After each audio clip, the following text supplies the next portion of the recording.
Why wouldn't the shrimp share his treasure? Because he was a little shellfish. Hello again everybody and welcome back. Right, so today is the video that a lot of people have been waiting for. It's the Nvidia Shield or Nvidia Shield, however you want to pronounce it, that's what's coming. But has it really had a fully honest review? It will have now. So that being said, don't forget to hit that subscribe button and let's crack on.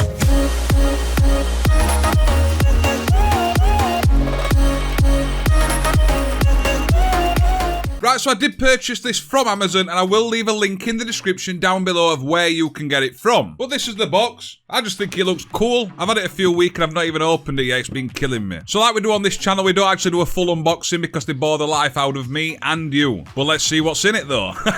So when I open the box, it is actually packaged really nice. It just looks really welcoming. So this is the box. It's actually not as big as what I thought it would be. There is a little bit of weight to it. It has got a matte finish and then you can see it's got like a glossy finish on this part here, and then you've got a green LED that's going to be running around. It looks really nice and slick, to be honest. And then on the back there, it's got two USB 3.0 ports, although they're not blue inside, which we usually see. They are 3.0 ports. It's got your HDMI, it's got your Ethernet, and then it's also got your power port. But do bear in mind there's no optical out. But what you can do, you can get a USB converter that can make it into an optical. And then on the bottom there, you've got a bit of ventilation there, and you've got some ventilation on the back. I do like it. I love the remote, it's really basic. And the volume is supposed to be that strip there. You actually just go like that and it turns it up and down. Really looking forward to that. And I'm guessing it should come with a mouse function on it. I'm not sure, but we'll see when we start it up. Comes with a power adapter. And one thing to note with the power adapter, it has got a really long cable. A lot of Android boxes don't seem to have very long cables, so you're restricted to where you can put it, but this has got quite a long cable on it. We then have the power cable, and then you've got this lovely looking thing. You can purchase it without this game controller, but I just thought I'd rather have it than not have it. But it does look really nice. It feels really nice in the hand as well. But it doesn't come with a HDMI cable. You tight bastards.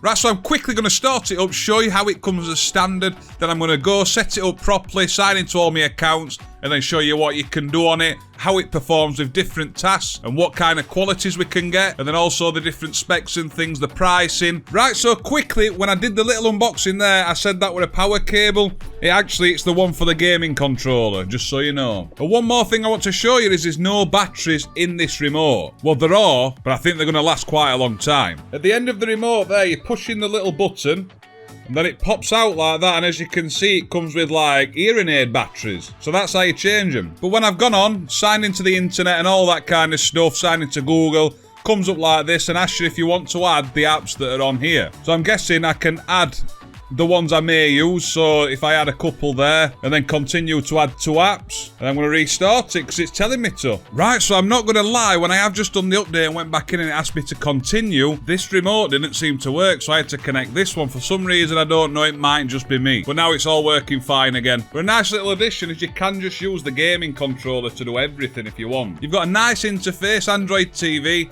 You can see on the left-hand side, you've got your apps, your featured, trending, Prime Video, BBC iPlayer and featured. You can turn these off. Go to customise channels or get rid of BBC iPlayer. Click on the back button and then there you go, it's removed. You can also add things, I'm guessing, as well by going down. And if I click on YouTube, you can show recommended instead of trending, or you can just show trending. So there are a few bits of customization you can do on there. What you can also do is click left and then left again. Click on that button, it'll delete it anyway. And then what you can also do is click left, and then on there you can actually move it around, so you can list it how you want it. So when I go to apps at the top, you can see what's pre-installed on there already. You've got Netflix and Prime Video on here do support 4K as well, which a lot of Android boxes don't. So that's a huge positive if you do use those services. You can also add things here by adding an app to your favourites. Then if we go into the apps, and then you see all the apps which are installed already. And then there you go. As you can see, Kodi and Spotify are the ones we added at the beginning, but you could add more or you could add less. If we click on the Get More Apps at the top, that'll take us through to the Google Play Store, and it is the limited Google Play Store, but I do think this Google Play Store actually only lets you download things that are compatible with an Android TV device. So your touchscreen devices where you're going to need a mouse toggle or an air mouse to use it, that won't be inside this, but you can sideload them by obviously downloading direct from a website or file links and things like that. If we go to settings at the top right hand corner, you can see you can sleep the device. There's no actual power button on there, so you can sleep the device. An awesome addition on this is it has a Google Chromecast built in. So if you're wanting to use a device for casting as well, that's already built in. And obviously, as we know, Google Chromecast is probably one of the best casting devices you can get. So if we click on About, you can see it's running Android 8.0. And one thing to note, it does only have 16 gigabyte internal storage. But what you can do is insert a USB stick and use this as internal memory also. So if you get such as a 64 gigabyte memory stick, you can put that in and use that just as your internal storage as well. So that is a good option for you to have also. So what I'm going to do now, I'm going to jump off, set it up as my main. As you can see there, it is bugging me a little bit, to be honest. That is the volume there. So it's actually a touchpad. It's a very cool feature, I think, but I do keep catching it. And it is pissing me off. But yeah, I'm going to jump off now, install some bits onto it, games, testers and things like that. And I'll come back to you once I've had a play with it. And then I can give you an honest review of if it's worth that extra money.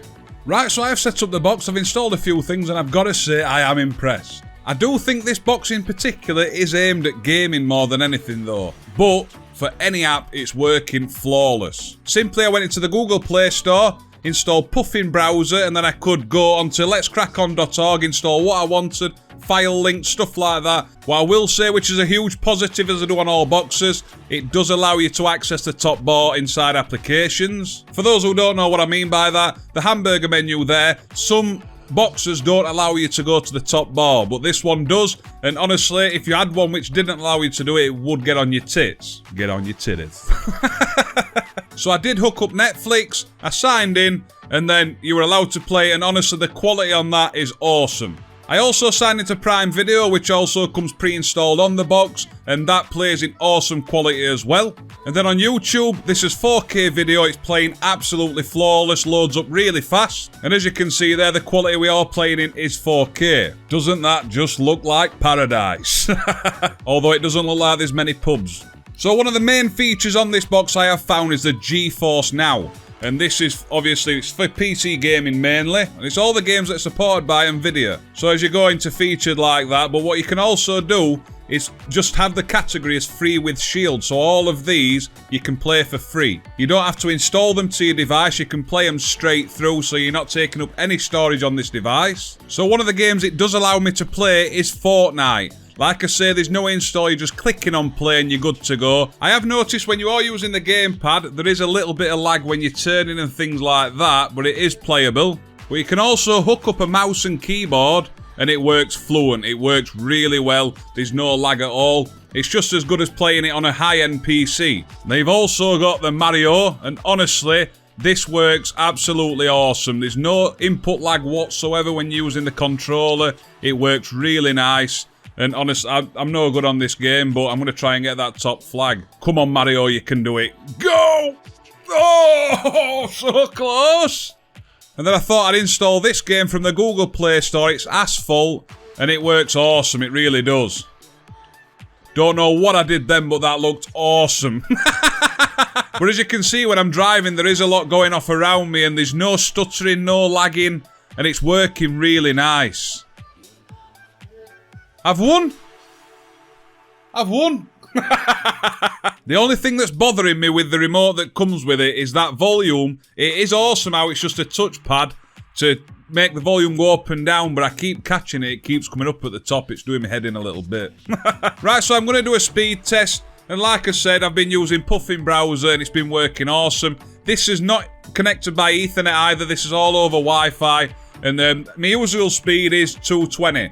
And as you can see, I'm still getting 220 there. Right, so usually I'd do a benchmarking test as well, but there's plenty of videos out there where you can find those kind of things. Right, so my opinion on this box is it's absolutely awesome. But I do think it's aimed more at gamers. Although if you're wanting 4K Netflix, you're wanting the highest quality on Prime Video, and you're wanting them to be official on your box, that's awesome. It plays all the content you're going to want to play it for, absolutely awesome. The internet speed's absolutely awesome. Everything with it, it's so fluent.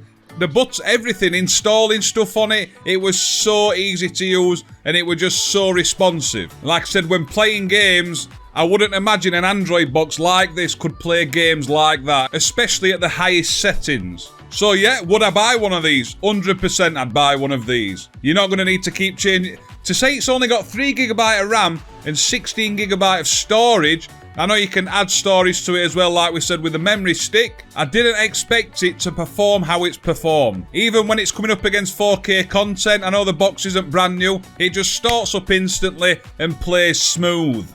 Absolutely smooth. I also think if you're getting a box purely for streaming purposes, you may get away with boxes which are more budget to what this one is, but you're never going to come across problems with this box in my opinion. So as you can see, when we do come onto Amazon, the price is £179. And then you can also add the remote controller, and that does take it more expensive. But I will look about at better deals than this one, because I think I paid £180 for it.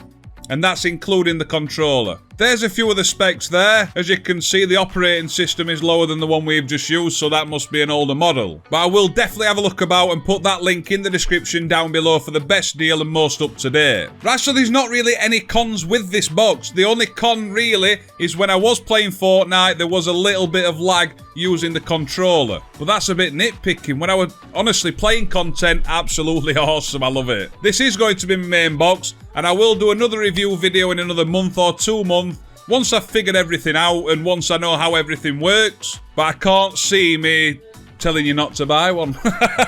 Right, so do let me know in the comment section down below what you think. I'm sorry it's dragged on a bit, this video. There's nothing really I can do to test the box, as it's awesome. It seems to do everything you're going to want an Android box to do. And when it comes to gaming and things like that, connect a mouse and keyboard up to it.